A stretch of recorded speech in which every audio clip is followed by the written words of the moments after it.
Hi, everyone. Can you still hear me okay? Thumbs up. Excellent. We will wait 1 minute till we start, just allowing those to come in. I'm here in person in CBC C120 along with 4 others. And of course, we're seeing more and more pile in virtually. So in just less than a minute, I'll start the formal introductions. Thanks all for joining us.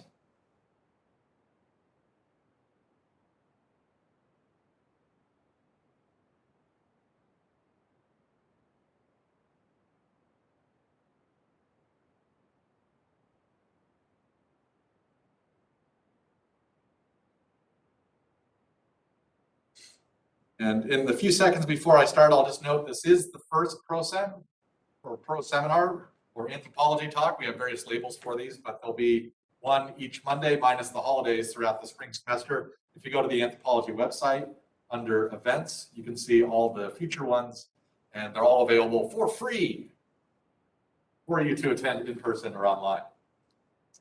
So to begin, we're delighted today to hold our first Spring 2022 UNLV Anthropology Talk. This is being recorded, so Esther is doing that behind the scenes. These are held each Monday, 11:30 to 12:30. And again, you can see future talks on the UNLV Anthropology website. We have some audience members here in person at CBC C120 and many more online. I am Peter Gray, anthropology professor and undergraduate coordinator, and thrilled to introduce today's panel. Our focus today is undergraduate experiential learning. Tell me more. Experiential learning refers to learning by doing, and as we'll see today, there are wonderful ways for UNLV students to do just this. You can learn firsthand through research, through study abroad, through an internship, and more.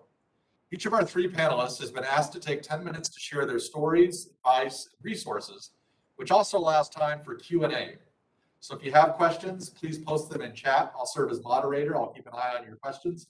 And we'll either raise them at the end of each speaker's contributions or at the very end after all 3 panelists have gone. Our first panelist is Dr. Levent Atici. Dr. Atici is professor of anthropology and director of the UNLV Office of Undergraduate Research, or OUR. As a zoo archaeologist, he can tell us all about domesticated animal bones. And as our director, he can share with us the many excellent opportunities and resources for students to get involved in research. Second panelist is Nathalie Martinez. Nathalie was a spring 2021 UNLV distinguished graduate, earning BA degrees in anthropology and French. She studied abroad in Costa Rica and France and will share with us some of her pointers for international study. She's also been very active in other ways through research with the Latinx Voices of Southern Nevada Research Project, an advocacy intern with Cultural Survival, and is an alternative breaks site leader.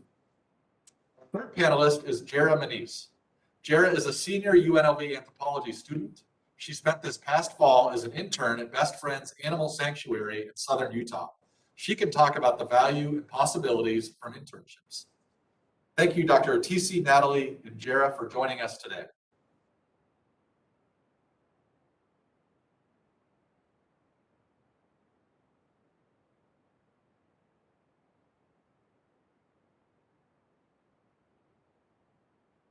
I think I'll go. This is my turn.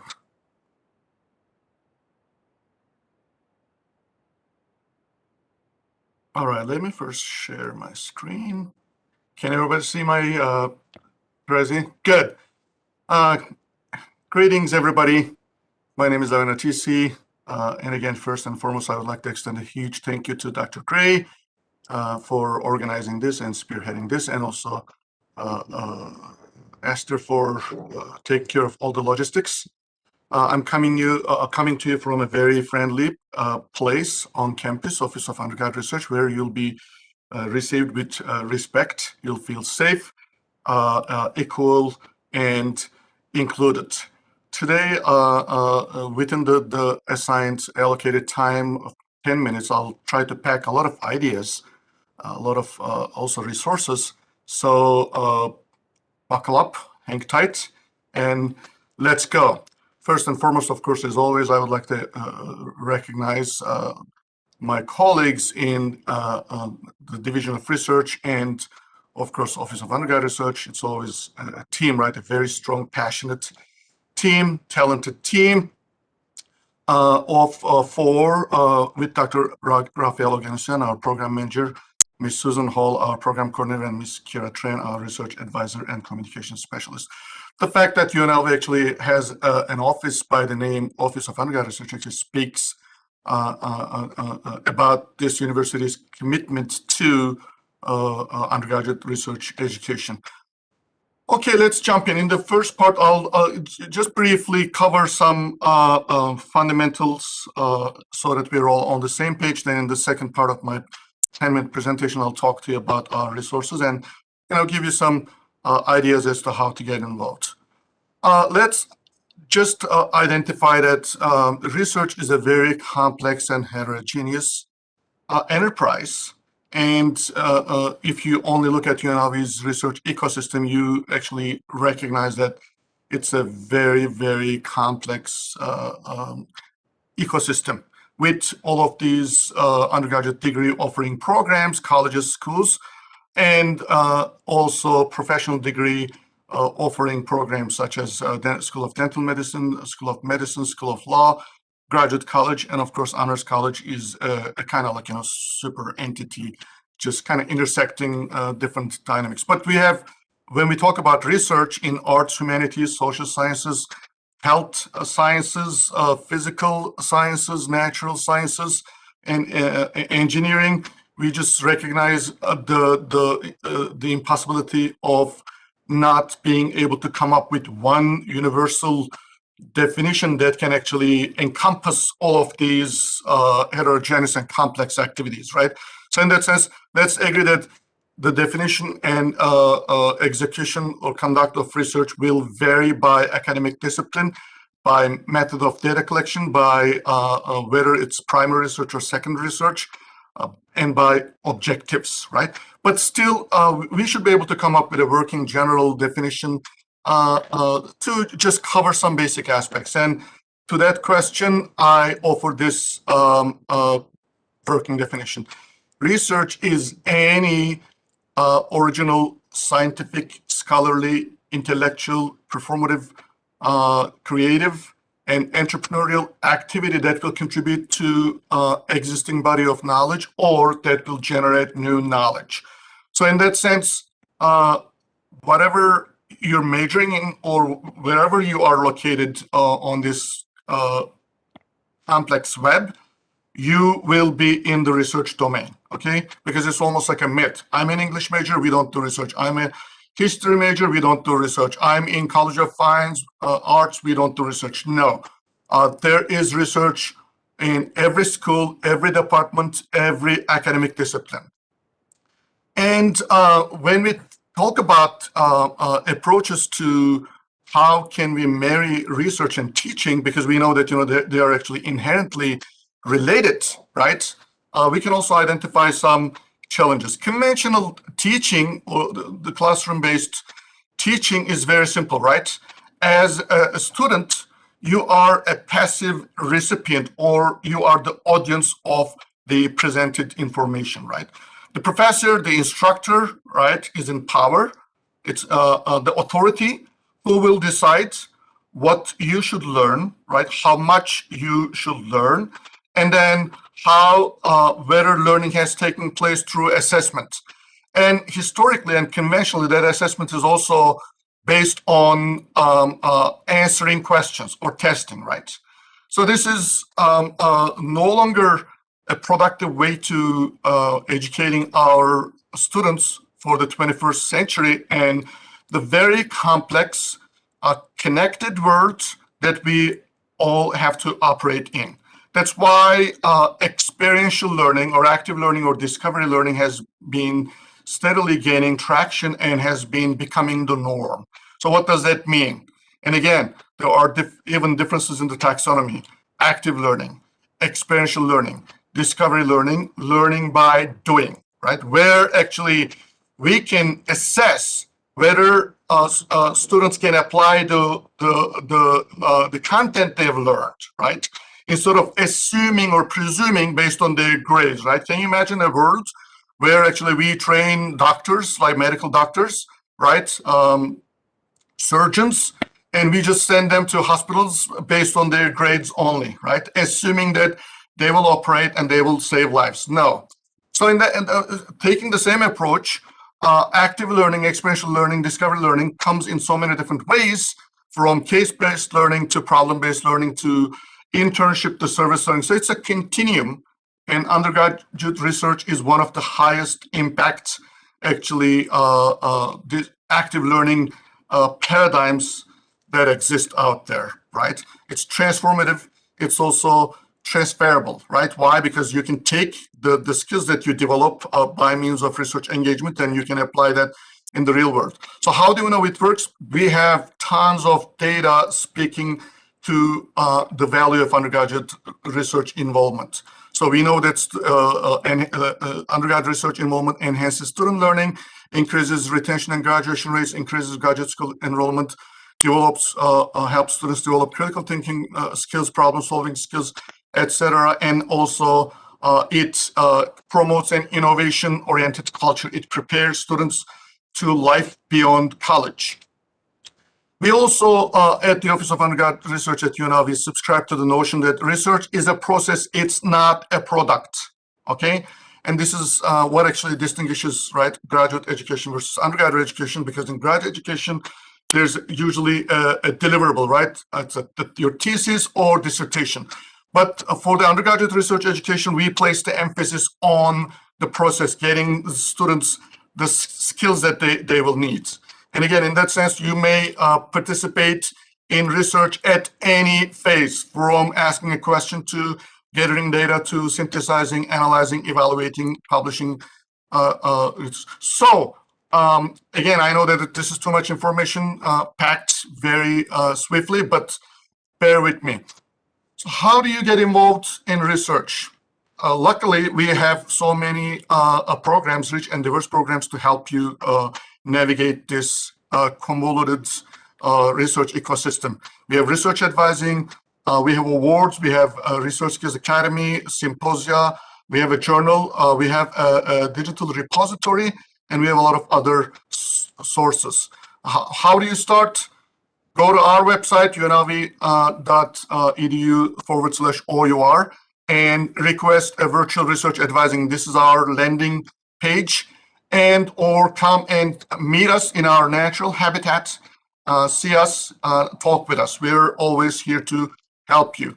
Also, if you go to the Department of Anthropology website, right, antro/undergraduate programs, you also have ample resources, like what can I do with an anthropology degree, getting the most from my anthropology experience, also how to get involved in research and how to get anthropology specific funding opportunities. Again, Department of Anthropology website, go to undergraduate programs from the main menu, from the hamburger sign here, and then navigate these very helpful resources. So where to look for funding? UNLV's Division of Research has this tool called Pivot, right?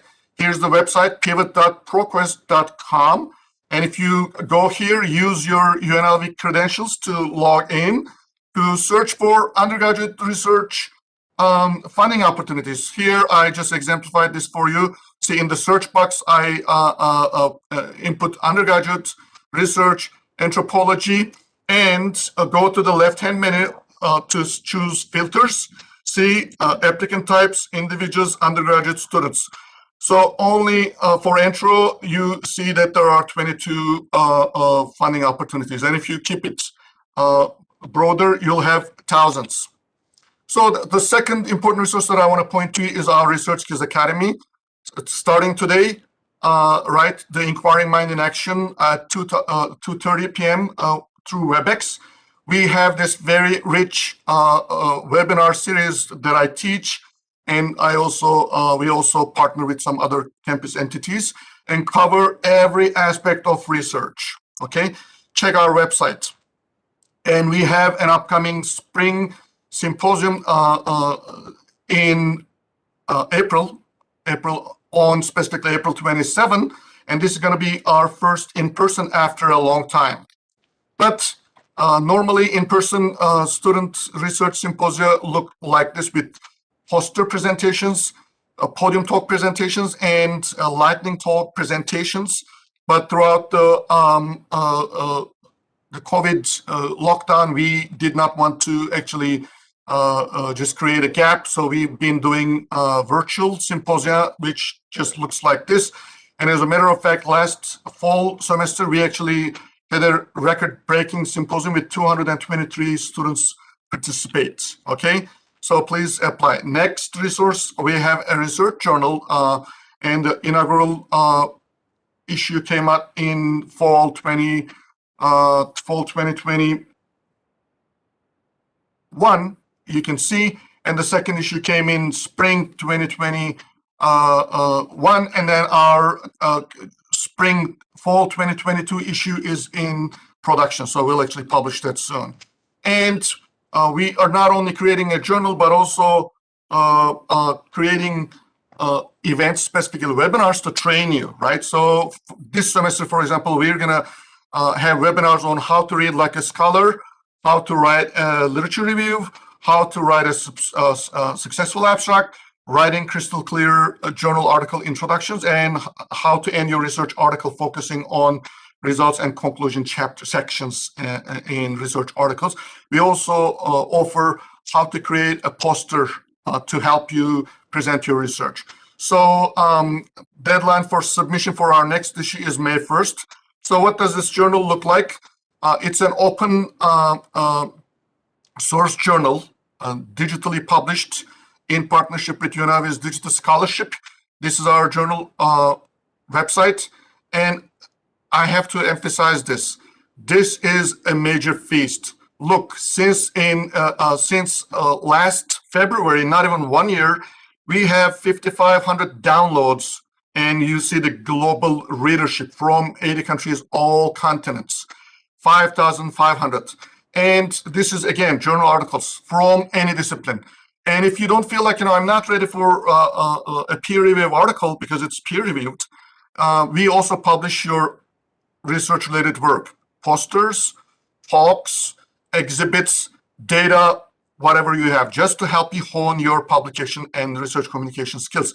And toward this end, we also created an undergraduate research repository just 5 or 6 months ago, but it's also flying very high because we have 122 papers published through this, and we have global readership, as you can see. So submit your poster, submit your talk, submit your presentation, submit your online databases, etc., or consider going up for a peer-reviewed journal article publication journey, and we're going to be in your corner to help you.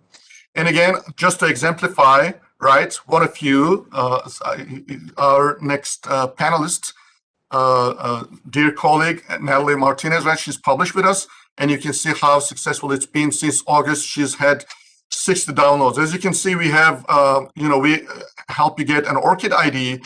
So these are a lot of high impact, high cognitive skills that will actually leverage you to also become a very, very strong prospective student for graduate school. So if you have something like this, if you can drop these things in your graduate school application, right, all of your research funding, publications, and presentations, you are going to be a very strong candidate. I know that I'm a little over time, but again, follow us on social media. With this, I conclude my presentation, and I invite you, if you're interested in the full version, better paced, I promise, version of this at 2:30 today. Here's the WebEx meeting number and also password, but reach out.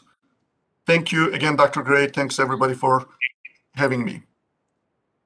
Thank you, Dr. Atici. A very, very, very, very, very rich presentation. You can see all of the resources on campus for students to get involved in research and the various supports. I don't see any immediate questions in chat. Again, if you have questions for Dr. Atici, though, post those in chat. We'll circle back after all three panelists then to raise that. So we're now going to transition to Nathalie Martinez, who we've already heard a little bit about. So Nathalie, the stage is yours. Wonderful. Good morning. It's still 10 minutes till noon, but still good morning. Thank you all so much for coming today. A big thank you to Dr. Gray and Esther as well for helping coordinate all of this. And I'm going to go ahead as we go here. I'm going to share my screen. If I can find our page. see. And I will say I cannot recommend the OUR resources as much. It's truly a fantastic place. Their workshops are great. I can't recommend them enough. Let's see, hold on. We're having some trouble here. My personal favorite is the academic reading workshop. I still refer to my notes periodically to better read my research articles. So highly recommend them, and they're as well as I'm very excited to hear that we have an in-person symposium. So looking forward to that as well. So hello, my name is Nathalie Martinez. You've already heard a little bit about me, but I'm going to tell you a little bit more in regards to how you can best have an experiential learning here at UNLV through a study abroad experience. So let's jump right into it.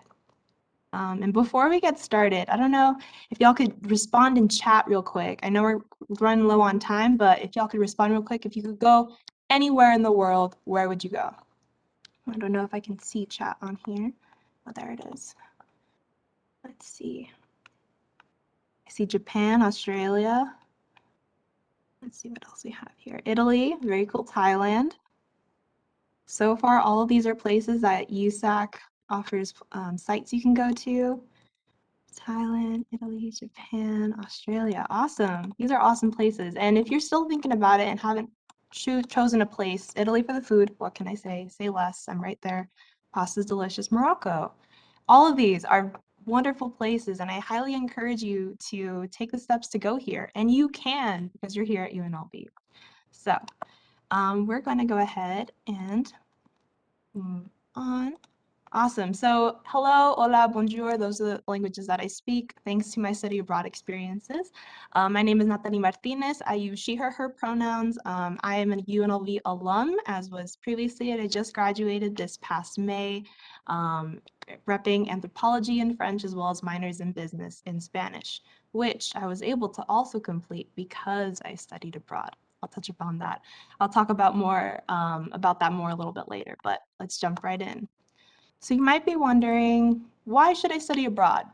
Why should I dedicate the time and the money? Because I'm pretty sure that's on your minds quite a bit, is the expense and the how much you have to invest and where are you going to get this money? So why should I even take the time to do this? So let's jump right in. 1, cultural connections.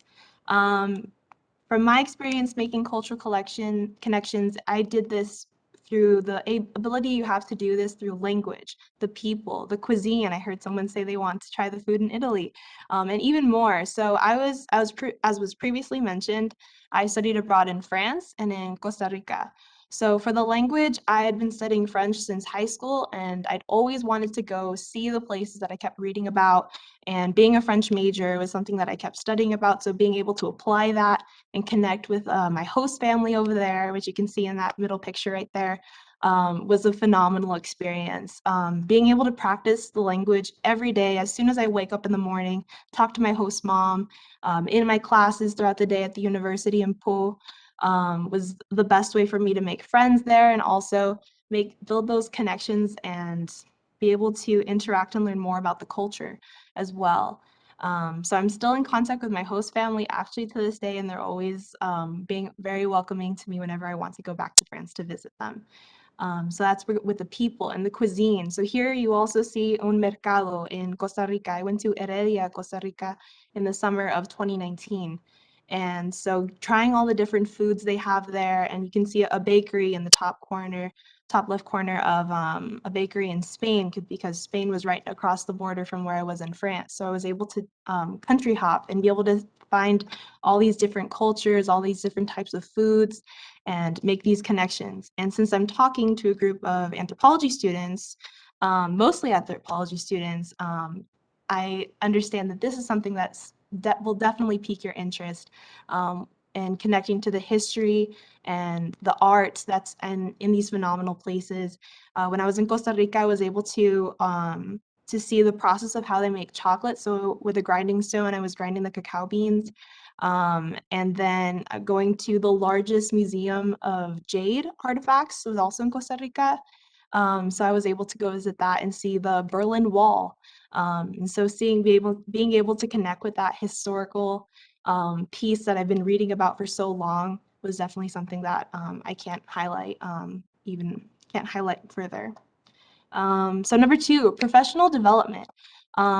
With professional development, you'll develop this cultural awareness that I've been talking about. You can do service. When I was in Costa Rica, we helped go to a park to take out some invasive species that were in the area. And I also was able to go to a school to help with the English teaching, with the English classes that they were teaching there at a local elementary school down the street from where my host family lived. And I know that in France, I had students that were doing an internship there, and they got to work at a bakery. So students that were in the business program and wanted to get that entrepreneurial experience and understanding the management side got to do that in France while they were there.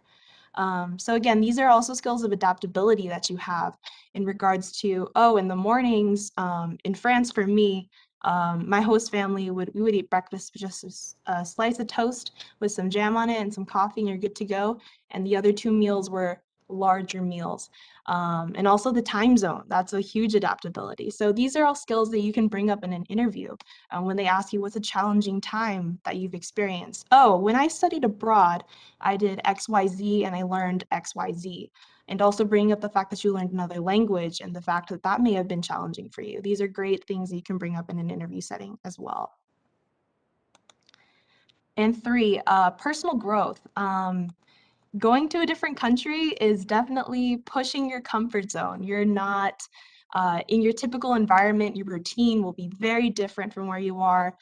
Instead of going outside to the sunny skies of the desert, you might have to go out and and take your umbrella with you because it's raining, or suddenly open your window in France and see that it snowed last night and have to figure out how you're going to walk to school and manage the bus system, which was my case.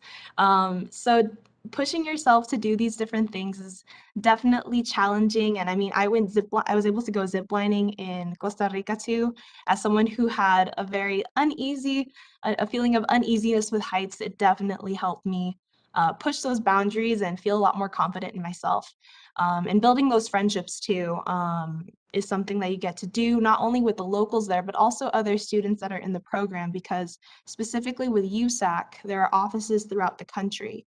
So I was going in my classes, I was learning alongside students who were studying in Kentucky, students from Washington, students from Florida.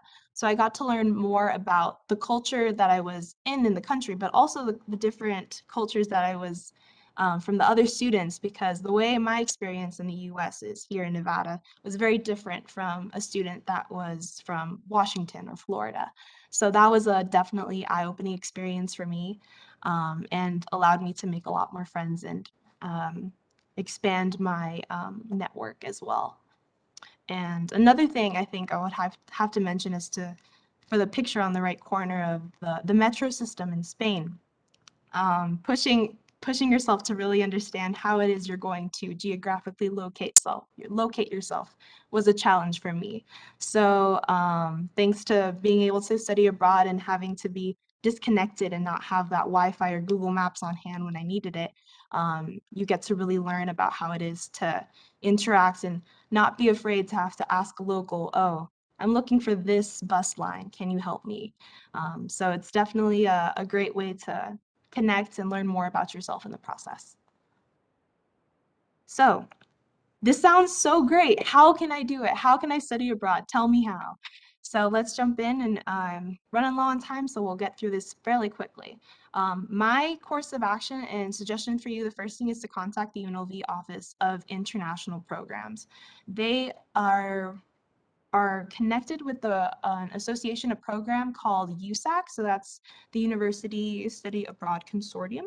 And so I have a screenshot there of what the site looks like. I would just Google UNLV Office of International Programs, and also open a second tab and type in USAC, and you can see all the different locations you can go to. As you can see, there's 50+ programs, 26 countries, and is very manageable with your academic schedule, because they have semester programs, year-long, summer, winter, all these different terms that allow you to manage, have that experience without it being a barrier to your anticipated date of graduation. And also, one of the great things and my favorite part of USAC was that it's a credit equivalent. So as you can see, for example, if I wanted to go to Prague, I'll highlight the first one. Taking alternative culture, literature, music, and lifestyles is 3 credits, and it's the equivalent of taking an Anthropology 490 course here. So you get to, if you have a language requirement, meet that and finish a year's worth of language requirements that you have for say the honors college in 1 semester abroad. And so there's a great way that you can translate those experiences and those credits over. So it's definitely an investment that you would also be making here regardless. The Office of International Programs also has Fulbright resources if you're interested in the Peace Corps and other programs that are like that as well. And so how do I pay for this? Financial aid, scholarships, scholarships, and scholarships. These are just a few of the scholarships offered just from the Office of International Programs here. I would suggest just Googling, just Google international programs, study abroad scholarships. USAC has USAC specific scholarships that are for specific countries too, and ones that are generally that can be applied to any other program. So you have a variety of different ways that you can fund your fund your trip.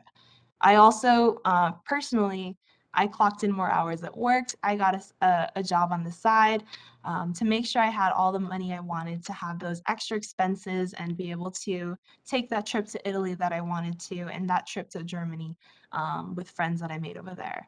So it's definitely a great way for you to interact with folks and challenge yourself to make sure you can reach that goal of studying abroad. So I can't speak further to like how important that is, and contacting the people and doing that research of what it is that you want to do and how it is you want to get there. Yeah, cool. So I just wanted to ask you all, where will you go? So thank you so much for having me. Gracias, merci. I have my email there. I'm here at UNLV. I work here at the library, and so if you ever have a question, I'd be more than happy to meet with you virtually if need be, or answer any questions you may have via email. One thing that I didn't mention that I would like to mention now is that outside of USAC, your college also may have some financial support that they can give you. I know the Honors College gives financial support for study abroad. So does the Lee Business School, who also has their International Ambassadors Program, which allows students to go to, I believe, Australia, Singapore, and I think they have an England and London trip as well. So there's a variety of different ways that you can do this. And as I said, you have those cultural connections, the professional development and personal growth that you get out of this experience. So it's well within your reach, and I highly encourage you all to do your research and figure out what it is that you want to be a part of. Thanks. Thank you, Natalie. A terrific overview. As we transition it to Jera, you have 2 questions in chat that I'll quickly pose to you. The first is from Jera. Were the things you did like ziplining set up by the program itself, or did you plan it yourself? And can someone do nursing school with study abroad?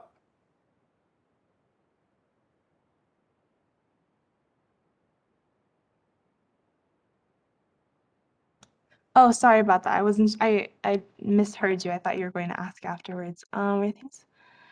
Yes, so that's one of the things that I was able to do with Costa Rica and France had it too. You have the option to include, some programs have an optional guided tour.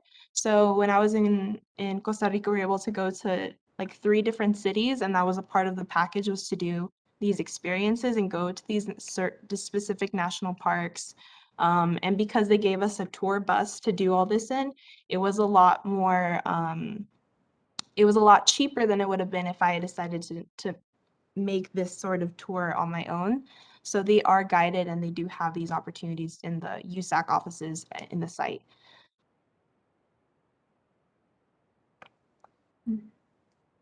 Thank you. And I will say, to Brandy's question about nursing school, some of the country programs are disciplinary or area specific. So in India, for example, you can go to Bangalore and the emphasis is on business. Whereas in the several, because there are multiple Costa Rica programs, they'll have different emphases. So that's a case where you can heed Natalie's advice to go to the USAC website or international office, see what the programs are, and then see through a conversation if there is any potential fit with nursing. That might be a stretch of the kinds of emphases, but that's the best way to get the ultimate answer, is to check with the office regarding that question. So thank you, Brandy, for that question too. And with that, now, Jera, the stage is yours.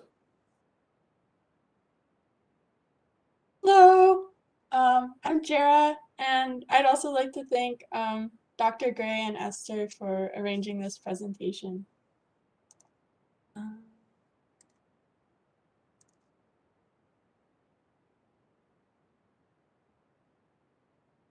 Okay, can everyone see the PowerPoint? Yes, okay, thank you. So last semester I did an internship with Best Friends Animal Sanctuary. Also, I'm an undergraduate here at UNLV. I'm majoring in anthropology and minoring in biology and sociology. So being an undergraduate, that means that I don't know everything, all the inner workings of the school and the program. I know some things, I know my experience, and it also means that I'm in the same boat as probably a lot of you guys watching. So if what I'm saying sounds interesting, you want to do an internship, there's nothing, at least like school level wise, stopping you from that. No difference between us in that way. So I'm going to be talking about interning with the College of Liberal Arts, my experience at Best Friends, and how to intern with Best Friends specifically. The benefits of doing an internship. It builds your resume, you receive school credit, you make connections, you acquire knowledge, and you have a fulfilling new experience. And when I was making this PowerPoint, I realized that that last bullet point of having a fulfilling new experience was like the most important bullet to me. Like, when like doing an internship is kind of your chance to try out your dream job or step into a field of your choosing for the first time, you know, because on my resume until now it says like I worked at Party City, which is, it's good for like an undergraduate to have and can help me get a job, but to help me get like a career in a field of my choosing, an internship can really help. And I really recommend doing an internship that you're interested in the internship itself, not just like for school credit. That's almost just a bonus of it to me. So I really wanted to be able to work in animal care, or at least like experience that field really for the first time. And I definitely love animals, so you know, even like the negative parts of it, you know, picking up poop, it was a lot of cleaning. Like the job, like the internship was really just taking care of animals. That picture is of Harley the goat. He had just gotten back from a trip to Arizona with his boyfriend, Billy Goat. Anyway, so even the negative aspects of cleaning, there's a lot of cleaning. That's animal care I enjoyed because I liked the animals and I liked getting to experience the job. And whatever internship you choose, hopefully you'll be able to have that same idea of maybe you want to intern in a museum. And so even the tedious parts of organizing all the archives is kind of cool to you to get to learn. And like I said, it was literally just taking care of animals, my experience there. I got to work I did two internships through Best Friends back to back at the sanctuary. So first I was in Horse Haven and I got to work with horses and pigs and goats. And then I was in Cat World. I got to work with cats, 5 weeks each. And I learned that I'm very allergic to hay. Like I had to wear long sleeves and a mask. And I'm also very bad at driving the hay truck because well, not crashed it. That's dramatic. I got it stuck like 3 times, which is impressive because I was only there 5 weeks. I didn't drive it every day. And also I learned like actual things, like I learned about like training horses and the vitamins they need. Same with Cat World, I learned about like CH cats, like wobbly cats. I'd never like met a wobbly cat before. And the Best Friends internship program also had me doing a couple of written assignments online, not anything too crazy. So I got to learn about like best friend's position on some topics and like community cats, etc. What I learned, anything related to my major of anthropology, or specifically this internship, I kind of focused on anthrozoology, was stuff that I noticed from like my previous knowledge and picked up and kind of thought about and like witnessed in person, because the internship itself was just taking care of animals. I noticed diet trends. A lot of people there were vegan or vegetarian, or at least didn't eat pork. Animal death, it happens a lot, even though it's a no-kill sanctuary, animals die. And it made me think about like how funerals are a human ritual, but we have them for our pets. Pets have no concept of death or the afterlife. So when we're having a funeral for them, it's like for ourselves in a way too. But that's okay. And I attended a cat funeral and I cried, right? And work habits, that a sentiment often repeated was like, oh, you do it for the animals, and it's long hours. I woke up at 6 a.m. every day, and it's, I didn't end up having to like work Christmas because that's winter break by then, but like if you're scheduled on Christmas, you're gonna go in because it's not Christmas for the animals. Like they need food every day. They need to be taken care of every day. So work habits, working really hard type of culture there.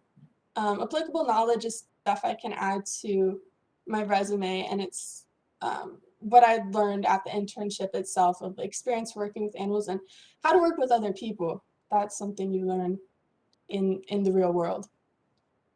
How to intern under the College of Liberal Arts. The way I did it and had an internship was kind of, I think, a little abnormal. I think most people end up, and what you would want to do if you wanted an internship is email the Wilson Academic Advising Center, the College of Liberal Arts Academic Advising Center. I emailed my academic advisor, Michael Terry, and I have his information, or his phone number at least, on the slide here at the bottom. And he's probably going to refer you to, or the advising center is probably going to refer you to Jenna Heath, who runs the College of Liberal Arts 402 internship class. That class specifically has a list of pre-approved internships that you can choose from, or you can come and ask for acceptance of your own internship that you want to do, like I did with Best Friends. The COLA 402 class is offered online or in person. I took it with Denise Tillery. And the class can be taken before or during your actual internship. I signed up for it. They said you could do it, the class, the like busy work of it in the summer, and then the internship in the fall. I ended up doing it all at once because it's not too much work. And then Anthropology 491, I took, you have one professor that acts as your mentor. And for me, that was Professor Gray. Thank you. And I got to do both of these internships, like get 6 credits worth of credit, because I worked 400 hours total, and you need at least 120 to get for it to be allowed to be your class, if that makes sense.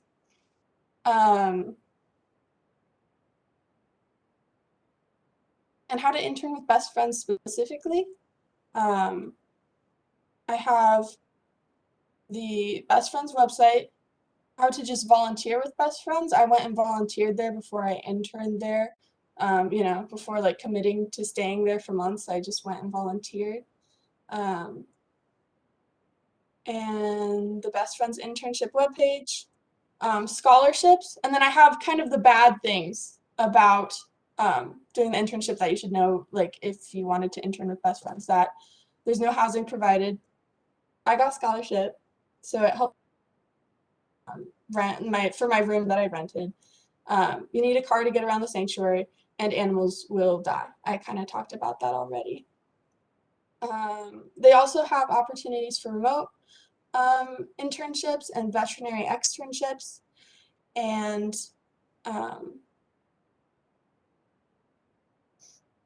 so if you want to do an internship, you don't have to like go as crazy as I did and like ship yourself off to the middle of nowhere, Utah, and like work at a sanctuary in the middle of nowhere for like full time for 10 weeks. You can just like over the course of the semester participate in a part-time internship that you found that's local or online.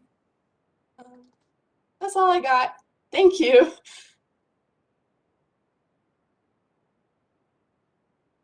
Thank you, Jera. The goat, cat, and many others, us included, thank you. So thanks to all three panelists. We have about 15 minutes now for questions. This is Nikki at the podium who's actually typing in a question. I think you might see that. You just say it. Yeah, just say it. So Nikki's going to ask a question. Then the floor is open for any other questions any of our audience have. Please post those in chat, and then they can be to any or all of our panelists. Here's Nikki, though, with the question. This question's for both Natalia and Jera. What advice do you have to other students who might be hesitant to go do an internship or go study abroad because of the psychological and emotional impacts that they'll have from being away from close family, friends, partners? Because I think that's a big reason why a lot of undergrad students won't do these things. So what advice do you have to offer to them?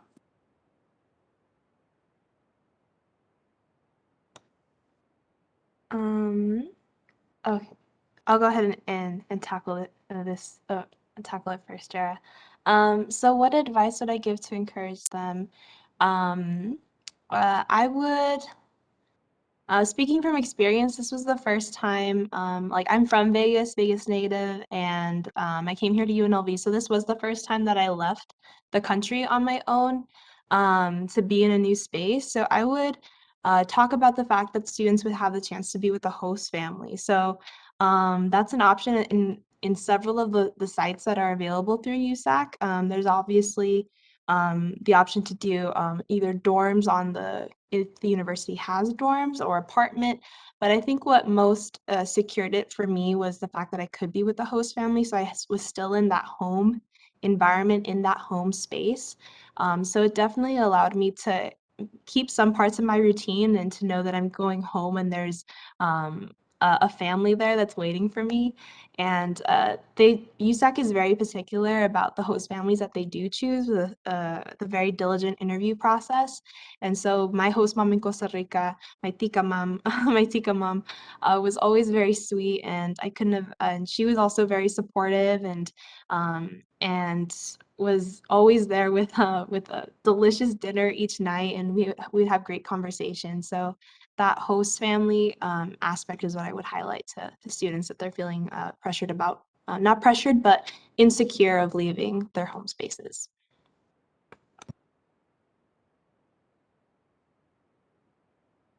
Okay.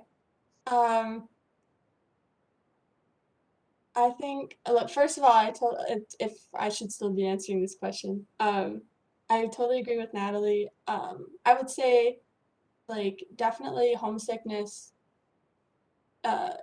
is a negative. If like the experience of the internship balances it out for you, then you should go do it. And I think that that experience that you have will be worth it in the end. Also for internships, it doesn't have to be far away from home. I think most students who do internships do them here in Las Vegas, or now with COVID, even just online. Thank you.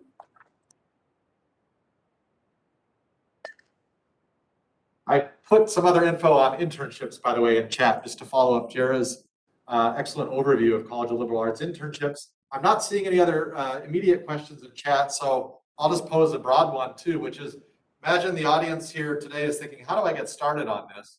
Your advice for how to make the first step. Like, let's say, Nathalie, I don't know where I want to study. The world's wide. You just showed us the globe. It's wide. How do I even get started? Or Jera, how do I know where to choose an internship? You just happen to have a particular passion. Or Dr. Atici, goats look cool. How can I do zoo archaeology research on goat domestication in Turkey? Well, here we are, a world expert, as it were, on that very subject here. But how do I get started? That's for any of you, if you want to take it.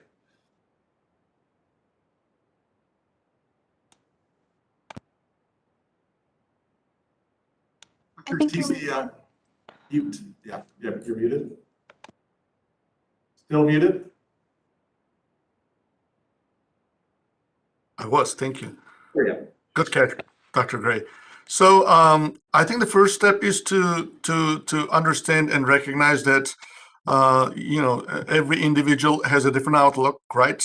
You have different goals, so you have to actually have a chat with yourself to actually identify what your goals are, what your heart is, whether you're considering graduate school or not, what career paths, because you may have to take a different path. But regardless, I think getting involved is always really important. And it starts with understanding your resources, identifying available resources. And I'm really actually, this is a good time to say this. I'm really proud that UNLV has actually really actually vamped up its efforts to just create more and more for our students. So we have the Office of Undergraduate Research, if you're interested in, getting involved in research. We have the Office of Career Services, right? So these are actually umbrella entities serving the entire student population, right? UNLV, all UNLV undergraduate students. So I think I would start there, right? Go to OUR, go to Career Services, and make sure that you have all your professional development tools in the right place, right? Your CV, understand how to conduct professionally, how to approach the resources. Then you can narrow down from there, go to your college, because colleges also have now resources.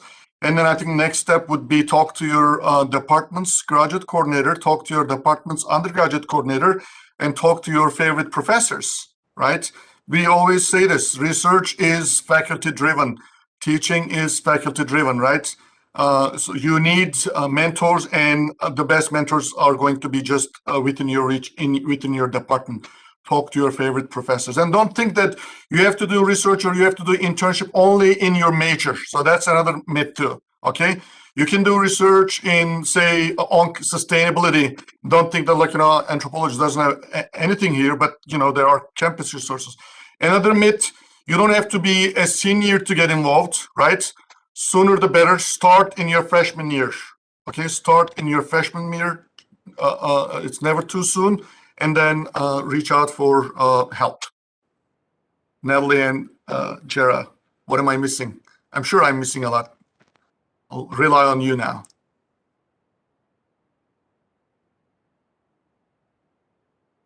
I can go. I think you got a lot of it. For internships specifically, I kind of mentioned, but I would contact the advising office, and like how you said, it doesn't have to be in your major, so you could contact the advising office for like biology or any school. And then for like finding an internship, for me, I kind of just ran into it. But if you're not sure, you can definitely research, like if you know like an organization that you like, you can try to contact them or check their website for if they have internship opportunities, or kind of just Google it is what I would recommend, but didn't have to go through, if that makes sense. I don't know. Yes, thank you.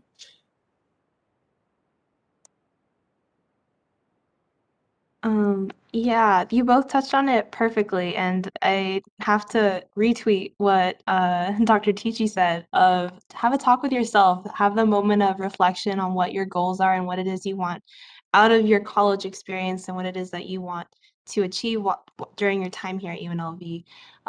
This touches upon Miriam's question on when's a good time to study abroad. It really all depends on whether it is that your goal for studying abroad is finishing up your credits for your specific major, or if it's completing an internship requirement for a certain major, language requirement for a certain major. So if your goal is to complete course requirements, that will affect when you want to study abroad, but it also affects how you go about choosing where you want to go. So say, for example, going back to the pre-nursing, the nursing major question. If you're looking for a program, I'm not sure which site specifically offers sciences, but I think, for example, there's various cities in England, I believe, where you get to build your own schedule and you're going to take classes alongside English students that are studying there in the university and locals. With USAC programs, sometimes you're taking classes specifically with just USAC students from across the country, or you're being mixed in with other international students. So, and depending on what kind of program you're looking for, whether it's going to be specifically catered to your major, that could determine whether you want to go to England instead of Thailand. But if you're interested in the language and the culture, go for it, jump into it. It's a new challenge, it's a new experience, and you get to earn credits and all of those other requirements that you need for general education. So those general education requirements. So yeah, good stuff. Dr. Gray, if I may, I would like to add one more important point because this is one thing that I just see a lot. So again, remind yourself that research is a very long journey and it's a process, okay? Most of the time students are really hesitant because they think, I don't have anything specific. I don't have a finished idea, right? I don't know exactly what I would like to do, but I am willing to do research. I'm willing to travel. I'm willing to intern, but I'm scared. I'm hesitant because I haven't figured it out. It is okay. It is perfectly fine and acceptable and respectable if you're still trying to figure it out. That's why we're here, right? That's why your professors are here. That's why admin people are here. That's why we have all of these resources. It is okay. Just start the conversation because you never know who will inspire you. If you ask me, it's all about inspiration. One simple short conversation may change your actually career pathway, and actually you may be surprised. So please don't be hesitant. Don't wait until after you've figured it all. It's okay. Okay. Excellent advice. And as you can hear from our panelists, we don't have all the answers, but we often know where the resources are to help guide you to whatever the place seems right for you in your own life and personal and academic journey. We are pushing up against time. Again, I don't see an immediate burning last question, so I think this is a good point to stop then. This has been an incredibly rich and rewarding panel and a great way to start off 2020. This is like one of the happiest moments in this short January 2022 year thus far. I've enjoyed, and that's all thanks to you making that today. So thank you again, Dr. Atici, Nathalie Martinez, Jera, Manesse, for sharing your time and experiences. And for those in the audience, you are all equipped with plenty of ideas to advance on your next life journey. So we'll see, as we wrap up here, we'll see many of you in subsequent Mondays, whether in person here in CBC C120 or online. With that, thank you all and enjoy the rest of your Monday. Thanks, Dr. Gray, for the invitation, and it's been an honor for me to serve on the same panel as Nathalie and Jera. And keep up the great work. You're the face of this university. Yeah, we're proud of you. Take care. Thanks, y'all, as well. Great to see y'all. Well, some of you, and it was a pleasure to be on this panel with you all. Good luck with the rest of the semester, everyone.